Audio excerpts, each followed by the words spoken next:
പരിശുദ്ധ ഖുർആനിലെ വളരെ ചെറിയൊരായത്താണ്. എന്നാൽ പരിശുദ്ധ ഹദീസുകൾ പരിധി നോക്കിയാൽ കാണാം ഈ ബിസ്മിയുടെ ശ്രേഷ്ഠത എത്രയാണ് മുത്തുനബി തങ്ങൾ പറഞ്ഞത് എന്ന്.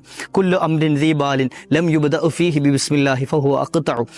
ബിസ്മി കൊണ്ട് തുടങ്ങാത്ത സംഗതികൾ ബറക്കത്ത് മുറിഞ്ഞ സംഗതികളായി പോകുമെന്ന് മുത്തുനബി തങ്ങൾ പറഞ്ഞതായി കാണാം.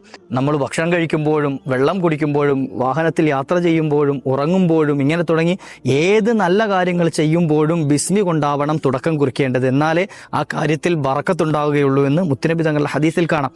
അതിനൊക്കെ അപ്പുറത്തേക്ക് നാളെ അദാബ് കൊണ്ട് ഏൽപ്പിക്കപ്പെട്ട ചില മലക്കുകളുണ്ട്. സനദുൽ ജബാനിയ, ജബാനിയത്ത് എന്ന് പേര് വിളിക്കപ്പെടുന്ന ചില മലക്കുകൾ. 19 അവരുടെ എണ്ണം എന്ന് കിതാബുകളിൽ കാണാം. ഈ 19 മലക്കുകളിൽ നിന്നും കാവൽ ലഭിക്കാൻ ബിസ്മില്ലാഹിർ റഹ്മാനിർ റഹീമിലെ 19 അക്ഷരങ്ങൾ കൊണ്ട് അള്ളാഹു കാവൽ നൽകുന്നതാണ് എന്ന് മഹാന്മാർ വിശദീകരിക്കുന്നുണ്ട്. അള്ളാഹു സുബ്ഹാനഹു വ തആല സർവ്വ അദാബുകളിൽ നമ്മളെ രക്ഷപ്പെടുത്തുമാറാകട്ടെ. ബിസ്മി നമ്മളുടെ ജീവിതത്തിന്റെ ഭാഗമാക്കുക. ഏത് നല്ല കാര്യങ്ങൾ തുടങ്ങുമ്പോഴും ബിസ്മി കൊണ്ട് തുടങ്ങാൻ ശ്രമിക്കുക.